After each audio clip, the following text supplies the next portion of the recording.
రేపే గంగా సప్తమి. అంతేకాదు ఇదే రోజు గురుపుష్య యోగం కూడా కలిసి వచ్చింది.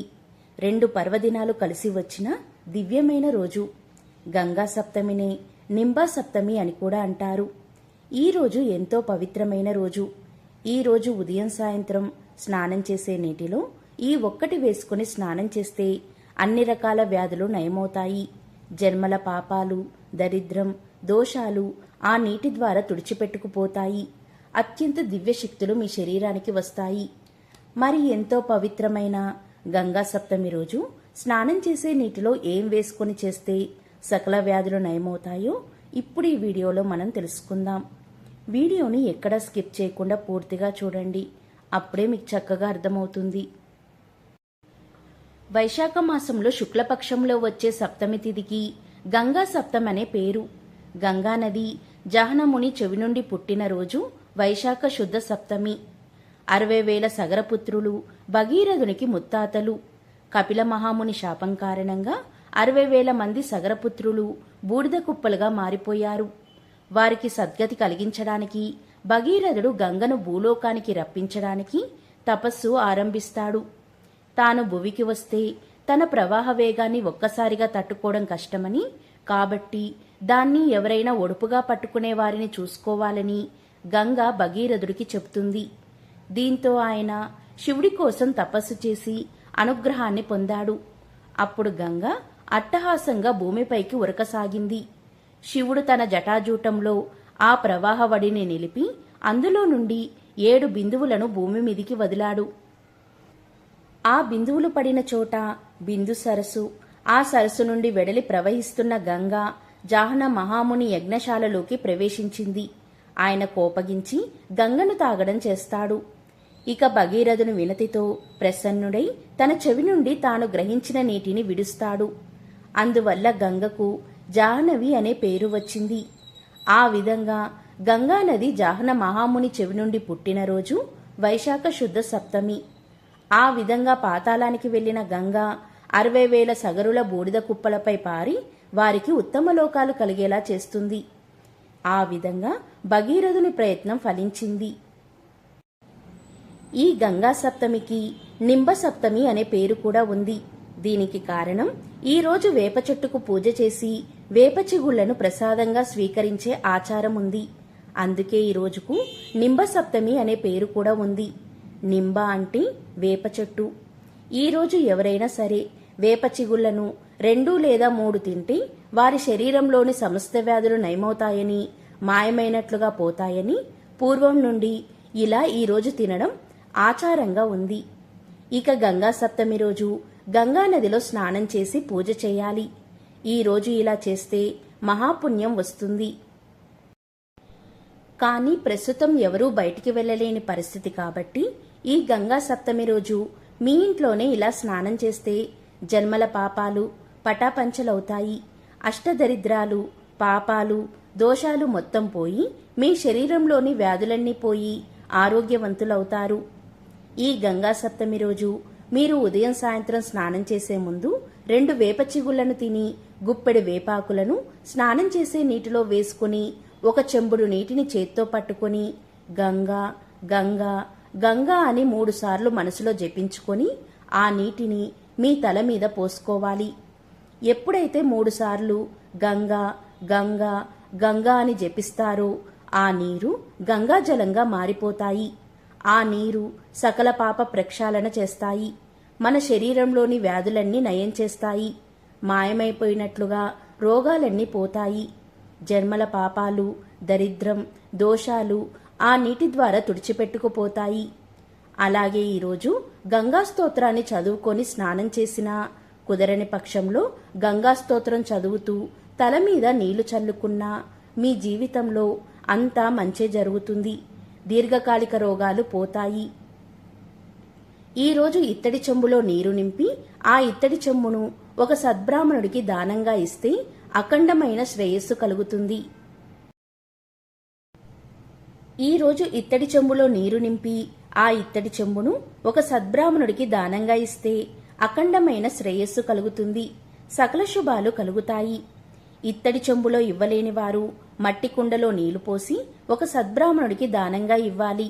గంగా సప్తమి రోజు ఇలా జలపాత్ర దానం చేస్తే వారికి ఎన్ని జన్మల్లోనైనా తాగడానికి నీటి కొరత ఉండదు. ఈరోజు గంగాస్తుతి శ్లోకం ఒక్కసారి చదివినా వారి జన్మలలోని పాపాలన్నీ హరించుకుపోతాయి. కోటి జన్మల మహాపుణ్యం వస్తుంది. ఆ శ్లోకం ఏంటి అంటే, దేవి సురేశ్వరి భగవతి గంగే త్రిభువనతారిణి తరళ తరంగే శంకరమౌళి విహారిణి విమలే మమ మత్తిరాస్తాం తవ పద కమలే. ఈ శ్లోకం అర్థం ఏంటి అంటే, ఓ గంగాదేవి, నీవు దేవగణానికి ఈశ్వరివి.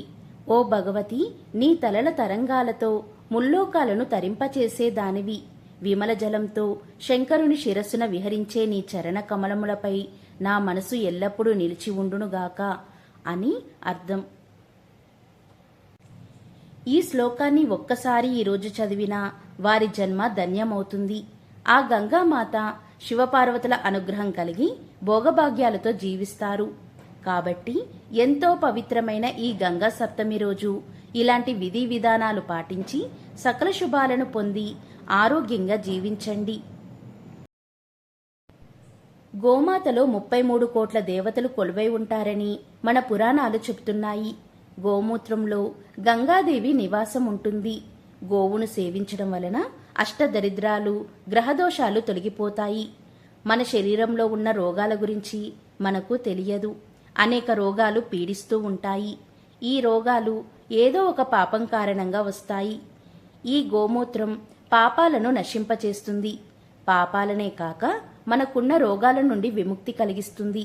ఎందుకంటే గోమూత్రంలో ఉన్న గంగాదేవి పాపాలను నశింపచేస్తుంది. అలాంటి గంగామాతను శివుడు శిరస్సున ధరించాడు. భూతాలు, ప్రేతాలు, పిశాచాలు గోమూత్రం తాగడం వలన పారిపోతాయి. అందుకే పూర్వం మన పెద్దలు వీడికి దయ్యం పట్టింది, గోమూత్రం తాగించండి అని అనేవారు. ఈనాడు మనం నగరాల్లో ఎంతో కలుషితమైన వాతావరణంలో జీవిస్తున్నాం.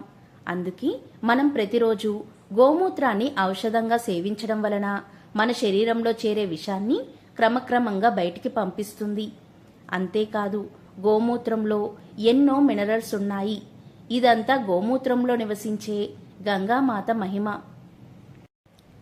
కాబట్టి గంగామాత పుట్టినరోజున ఎవరైతే గోమాతకు పచ్చగడ్డిని తినిపించి నీటిలో తవుడు వేసి ఆ నీటిని తాగిస్తారో వారి యందు గంగామాత ప్రసన్నురాలై వారి యొక్క జన్మ జన్మలలోని పాపాలన్నీ తొలగించి వారికి జీవితంలో అన్నానికి లోటు లేకుండా చేస్తుంది.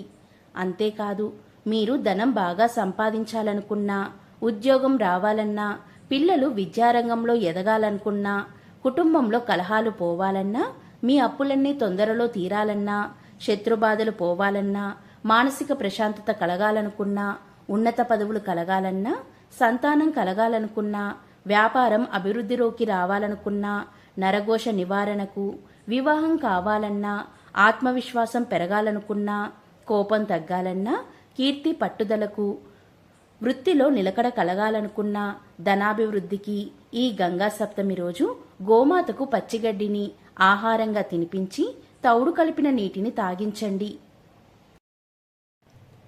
ఇలా చేయడం వలన గోమాతలో ఉండే 33 కోట్ల దేవతలు సంతోషించడంతో పాటు గోమూత్రంలో నివాసముండే గంగామాత కూడా సంతోషించి మీ కోరికలన్నిటినీ నెరవేరుస్తుంది. ఈరోజు గురుపుష్యయోగం కూడా కలిసి వచ్చింది.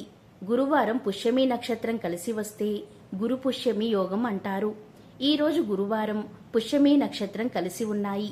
ఇలా ఉంటే గురు పుష్య యోగం అని పేరు. ఇది ఎంతో శక్తివంతమైన రోజు.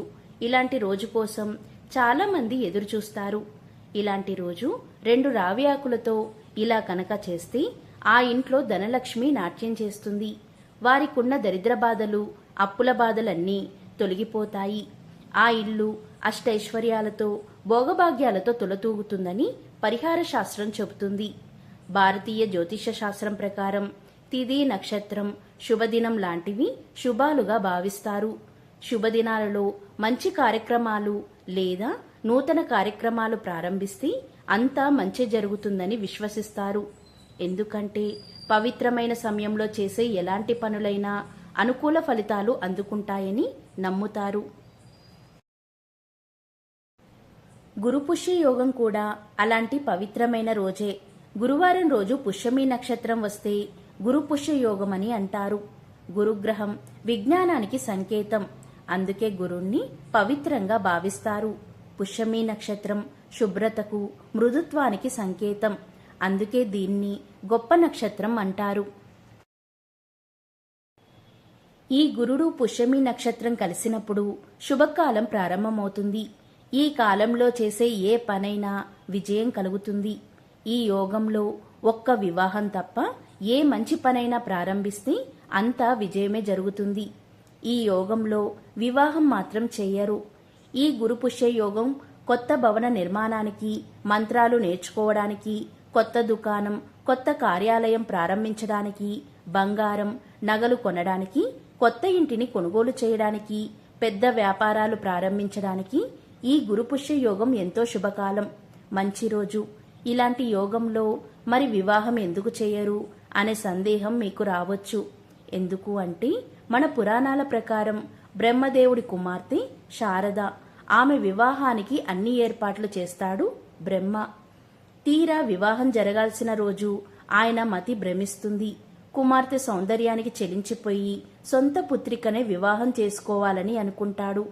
ఈ విధంగా తన మతి భ్రమింపజేసిన మోహానికి కారణమైన పుష్యమి నక్షత్రంపై ఆగ్రహిస్తాడు బ్రహ్మదేవుడు. పుష్యమి నక్షత్రంలో ఎవరైతే వివాహం చేసుకుంటారో వారి వైవాహిక జీవితంలో సమస్యలు వస్తాయని బ్రహ్మదేవుడు సెలవిస్తాడు. అందుకే ఒక్క వివాహం మాత్రం ఈ రోజు చెయ్యరు. ఇక అన్ని పనులకు ఈ రోజుకు మించిన రోజు మరొకటి లేదు. ఈ రోజు గురువారం, పుష్యమి నక్షత్రం కలిసి ఉన్నాయి కనుక ఈ రోజు మంచి వస్తువును కొనుగోలు చేసినట్లయితే ఆ ధనం తిరిగి రెట్టింపై మళ్లీ తొందరలోనే వస్తుందని, మళ్లీ కొనేంత ధనం వస్తుందని నమ్మకం. ఇక ఈ రోజు చేసే నది, స్నాన, దాన, జప హోమాదులు ఏవైతే ఉన్నాయో ఇవన్నీ అక్షయమైన పుణ్యాన్ని కలిగిస్తాయి. ఈ రోజు ఏ చిన్న పని చేసినా అది కోటి రెట్ల పుణ్యాన్ని కలిగిస్తుంది. తెల్ల జిల్లేడు చెట్టు సాక్షాత్తు గణపతి స్వరూపం. 15 ఏండ్లు తెల్ల జిల్లేడు చెట్టును అలాగే ఉంచితే దాని వేరు గణపతి స్వరూపంగా మారుతుంది. అలాంటి తెల్ల జిల్లేడు చెట్టు వేరును గ్రహించడానికి ఎంతో మంచి రోజు ఈ రోజు. ఈ రోజు దేవతా మంత్రాలు జపిస్తే, అంటే ఓం నమః శివాయ, ఓం నమో నారాయణాయ అనే మంత్రాలు జపిస్తే కోటి రెట్ల మహాపుణ్యం దక్కుతుంది. వారి జీవితంలో అన్ని శుభాలే జరుగుతాయి.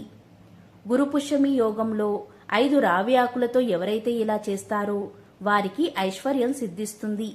ఆర్థిక సమస్యలన్నీ తొలగిపోతాయి. అష్టైశ్వర్యాలు కలుగుతాయి. దీనికోసం మీకు కావలసింది 5 రావి ఆకులు మరియు గంధం. 5 రావి ఆకులను ఇంటికి తీసుకురండి. ఈరోజు రావి ఆకులు కొయ్యవచ్చా అనే సందేహం రావచ్చు. ఈ యోగంలో కొయ్యవచ్చు, ఏం కాదు. రావి చెట్టు మొదలు అంటుకోకూడదు, కానీ రావి ఆకులను తెంచవచ్చు. 5 రావి ఆకులు తీసుకొని శుభ్రంగా కడిగి ఉంచుకోవాలి.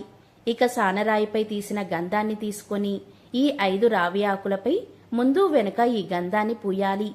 ఆ రావి ఆకులను ఇంట్లో పూజా గదిలో ఈ ఆకులను పెట్టి లక్ష్మీదేవికి నమస్కారం చేసుకోండి.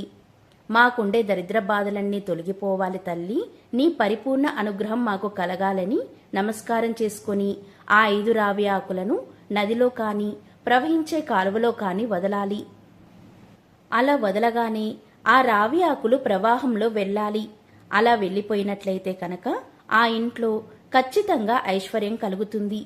ఇది గురువారం పుష్యమి నక్షత్రం ఉన్న రోజే చేయాలి, మిగిలిన రోజుల్లో చెయ్యకూడదు. ఈ పరిహారాన్ని ఉదయం పూట ఏమీ తినక ముందు చెయ్యాలి. ఈ గురుపుష్య యోగంలో ఇలా చేసినట్లయితే లక్ష్మీదేవి ఆ ఇంట్లో ధనానికి లోటు లేకుండా దీవిస్తుంది. వారి దరిద్ర బాధలన్నీ తొలగిపోయి వారికి మంచి రోజులు వస్తాయి. ఈ గురుపుష్యమి యోగం అంతటి శక్తివంతమైన రోజు. మనకు ఏదో ఒక ఆటంకం ఎదురవుతూ ఉన్నా మనం చేపట్టే ఏ కార్యక్రమాలైనా విజయవంతం కావాలంటే ఇది మంచి యోగం. అలాంటి వారు ఈ యోగవంతమైన కాలంలో ఇలా చేయండి. ఈ సమయంలో పచ్చి శనగపప్పును 108 గింజలు తీసుకొని లక్ష్మీ అమ్మవారు ముందు కానీ లక్ష్మీనారాయణల పటం ముందు కానీ మీరు ఆవు నీతితో దీపం వెలిగించి ఈ 108 పచ్చి శనగపప్పు గింజలను ప్లేట్లో పెట్టండి. ఇలా ప్లేట్లో వేసే సమయంలో ఓం నమఃశివాయ అనే నామం జపిస్తూ అందులో వేయండి. ఇలా 108 గింజలు వేసి మీ మనసులోని కోరికను కోరుకోండి. ఇక రెండవ రోజు ఆ దేవుడి దగ్గర పెట్టిన శనగపప్పును పక్షులకు ఆహారంగా వేయండి. ఈ అద్భుత యోగంలో ఇలా చేస్తే మీకు పట్టిందల్లా బంగారమే అవుతుంది. మీ కోరిక తప్పక నెరవేరుతుంది.